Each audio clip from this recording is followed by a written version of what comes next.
Yes, Okay. I can. Yeah, I mean, what does he add to your room, and what led to you going to get it? Another veteran player, that's performed well as his time in the league. And so, the timing's good to get him in here a week before the game and see where he's at. So we'll see the timing of getting him out here at practice.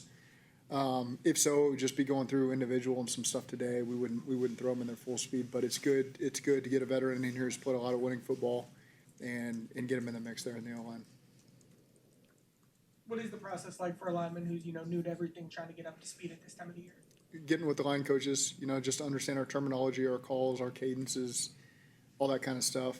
But again, smart guy who's been in several different systems, so expect him to be able to adapt quickly. Can he adapt quickly enough to be potentially available for Cleveland? Is that realistic? Yeah, I think available for Cleveland, absolutely. Now we'll see. We'll get him on the field. We had a workout with him last week. He looked great. Looks like he's in great shape, great mindset. So again, we'll get him out there, put the pads on, let him go through some of the stuff, and see where he's at next week. Where do you plan on starting him out at position? He'll be a guard. Yeah, Both guard spots. he'll be a guard. Yeah. How much of a relief is it for you and for the team as a general that Trey's finally pen to paper and all that? Good to get him practice these last 2 days, yesterday and today. So it's great for him to put the pads back on and go rush the passer and play the run and get this weekend to recalibrate again. He's been in all the meetings, so he hasn't missed anything. He's up to speed at all. It's just physically been doing it with the other 10 guys on defense. But happy to have him back. He looked great in practice yesterday, almost like he didn't miss a beat. Looking back to last year, the decision to make Joe, Jamar, and T the captains for all the games at the end, how did that unfold and evolve during the stretch run? Well, it started with I was going to do it for Tennessee, for Cali, for him to see all these guys he used to coach walk out there and kind of get a pit in his stomach. But then I believe, if I'm not mistaken, you can correct me, we were playing Dallas the week before on Monday Night Football, and so I just decided to do it then. And then we won 5 in a row, so just kept trotting those guys out there. What do those guys kind of mean to even have the signal of them walking out there, kind of what they represent? Well, they represent what's great about our team, not only from a talent standpoint, from a person standpoint. I mean, they're worldwide superstars, and they work like superstars. I mean, their work ethic is what sets the tone for our team. And it's not all the time that you have that from your best players. We have that from those guys. They love to practice. They love to compete. They have the right mental attitude. They do a great job communicating with me on things they need, things they don't need. So I've got a lot of trust in those 3 guys, and they've earned that. And so their opinion matters to me on things because I trust the feedback they're always going to give me. And so I just think, from our team standpoint, to watch those guys walk out there and do something simple as a coin toss, which I don't even think they really like doing it, to be quite honest with you. But it sends a message for our team, like these guys work hard and they're going to set the tone for us right out the gate. From a pure football perspective, what do those guys mean in terms of like the identity of the offense and the whole vision for kind of the team? Yeah, we want to be explosive. We want to put pressure on the defense, and there's no 3 better players that showcase that than those 3. When they line up, all eyes are on them. When T and Jamar are going through pregame warmups, you see everybody on the other sidelines looking at them. And they're watching Joe. You watch the other quarterback coaches and coordinator, they're watching Joe throw the ball, and so we don't take that for granted.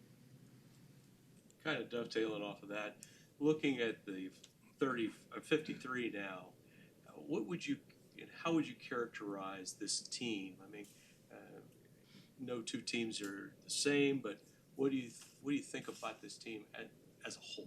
United. I really think we've really emphasized this year just the connectingness of our team and getting to know your teammates and bonding, and I feel really good that we've achieved that. That's never a completed task, but I feel great about where we're at right now going into this 3-day off period. I feel really good that these guys know each other. They care about each other. They're going to depend on each other. They've worked hard for each other. So that's what we wanted to achieve, and I feel good about that. Go ahead. I know you haven't gotten one in, and then I'll get you next, James. As a former quarterback, when you look at Burrow's completion percentage, A, what goes through your mind, and B, how does he do it? He does it through hard work. I mean, this guy works is hard and asks the right questions and does a great job with the communication with the linemen and the receivers, as much as any human on earth does. He lets no detail go lets no detail go by. He's deadly accurate. He just does such a great, he overemphasizes his footwork, his technique, his timing, the location. I mean, everything is just so buttoned up. He works on off-platform throws, moving in the pocket. He knows that that's going to be stuff he does during the games. So he works on it intently. And he just put himself in a position to be the best. And the completion percentage comes with that because he's a great decision maker. I mean, he does an unbelievable job seeing, all other 21 guys in the view of his peripheral. He understands the locations they're supposed to be at.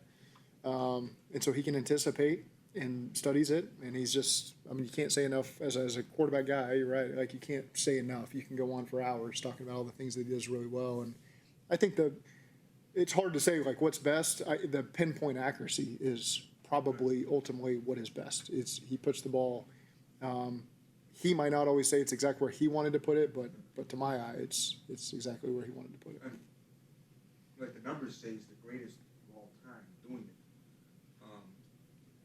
Is it? I guess it's a little bit of everything. It's having the same offense. It's having the same players. Sure. It's having Sure. I think the consistency with our communication, you look at since the day he walked in here, Pitch has been involved in that quarterback room. Brad has been in that quarterback room. So the consistency of the voices has relatively remained unchanged. The receivers around him, for the most part, have been very consistent during his time here. So I think that the other thing with me, he's not greedy. For the completion percentage, he's not greedy. He's not looking to force balls. He's looking to take it if it's there. And he knows sometimes by coming off a play action and throwing the ball right now in the flat, will force their hand eventually to where, we don't want Chase Brown to catch the ball that quickly in the flat anymore. So we got to play it a little tighter. And then when you play a little tighter, now we're going to take the top off and put the ball down the field. So I think he does a great job of not just getting greedy and saying, I want to throw for explosives and touchdowns all the time. He's not afraid to take the underneath throws and put our offense in a really, really good position. What about his release? How would you characterize his? Efficient. I mean, that's everybody's got a little different style. There's no wasted motion there. So from point A to point B, the time of release, it's as efficient as possible. I didn't see the press conference going this direction today, but I kind of like it. It's very efficient. Yeah, very efficient. The moment he wants to get it out, you can see his feet quicken up and he gets the ball out quickly. And I probably rewound a screen that he threw the other day in the low red zone 15 times, just watching his cleat, how quickly his cleats got in the ground and got the ball out, and again with really good accuracy. For example, like you had Burrow do the drive in Washington with kind of the second team. Like, how much time was spent kind of investing in kind of the skill position group as a whole this offseason? How important has that been for you and Burrow? Well, those guys are going to play important roles for us at some point. And so we're always, Jamar and T, they're not going to play every snap. There's going to be times where they got to be out, and the other guys have to be able to step up. And so in terms of second team, he wasn't really out there with the second team. He was out there with some receivers that are, maybe are 3, 4, and 5, which is going to happen over time, whether that's due to injury or whether that's just due to the plan and giving guys a break. And so that was something he had talked to me weeks before. I really want to play with these guys and make sure we get real reps with them, and which we do in practice, but I think in the game it's meaningful as well. The depth you have, what does that do for you as a play caller and an offense designer and all that kind of Yeah, stuff?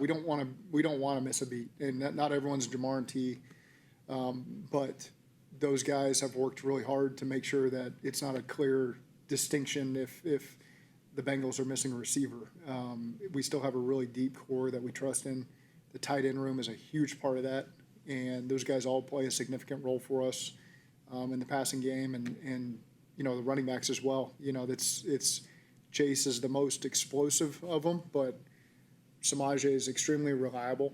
He and Joe have a great rapport in terms of what Joe needs from him in terms of the passing game, and Taj has done an excellent job coming in here in such a short notice and being a guy that we can trust as well. So collectively as a skill group, it's a very deep group. You mentioned Dalton's workout and how he impressed. But when you bring in a veteran like that, especially an offensive lineman, what are you looking for in the visit at that stage? Yeah, just to make sure they've been doing something, and he had, and he was gung-ho to do it. Some guys probably would have said, no, I'm not doing that. You can sign me or not. And he was kind of over the top, like, I want to do this. And if you want me to run a 40, I'll run a 40. I mean, he was just over the top. You could get a feel for his mindset, his eagerness, and so we're happy to have him. Mentioned it when you walked in, but obviously big game tonight. Nebraska, UC, you have ties on both sides. Who do you like? Yeah, you're trying to get me there. I mean, you can't ever go against your alma mater. That's my alma mater. I've really come to appreciate Coach Satterfield. He's been a good friend to me, and I've got to know him very well. And so UC was great to me during my time there, so I always support them. So sometimes you get caught in a no-win situation here. Pete Thomas is another guy. He's the quarterback coach there. I remember Pete when he was a senior in high school. He came to the Texas Elite Quarterback Academy at Texas A&M, and was one of our first campers. He came with a couple other guys, and so I was a GA talking to the quarterbacks. I remember it was a big deal to get Pete Thomas to come to the camp, and he ended up playing at, I think, Colorado State and NC State, and had a good college career. But he's a quarterback coach there now. Do you pay attention much to your alma mater? I mean, obviously you have so much other stuff going on around here, but do you pay attention much to the college game? I took my sons there in January because they had never gotten a chance to really go see the facilities there. And so we went to a basketball game and toured the football facility. They're huge Nebraska fans. I want them to have a team that they can latch onto. They're big into pro sports, which I wasn't as a kid because I'm from Oklahoma, but obviously they're into pro football more than anything. But I think it's really good for kids to have a college to latch onto and pull for in all sports. And so they're very invested in football, and we watch all the basketball and volleyball. I mean, one of my friends just got the volleyball job, so we're watching every Nebraska sport there is. Trust me. What was their impression of Lincoln? We went in January.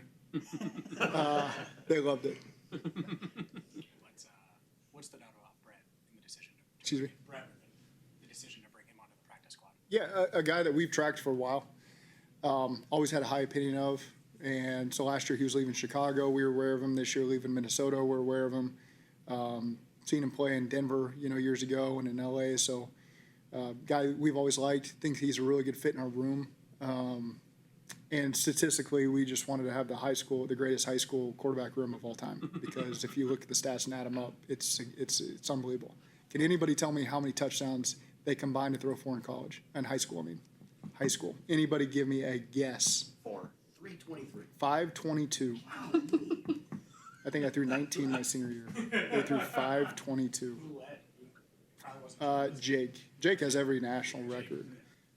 Brett has most of the Washington high school records, I believe. Broke Kellen Moore's.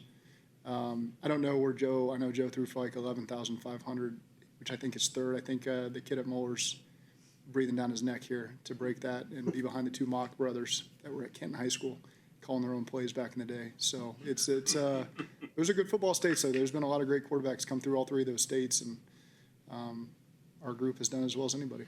It's really weird. Browning went on Rippion's Boise State recruiting trip, and Ripien went on Browning's Washington recruiting trip. Yep. I don't know what but yeah, you're right. They've known each other. They've known each other for a long time. But they've been battling. I mean, it seems like they've always been. Yeah, they've they're not from the same spot, but they've obviously been aware of each other for a long time. I mean, I didn't honestly know that going into this, but I've learned that over the last 48 hours.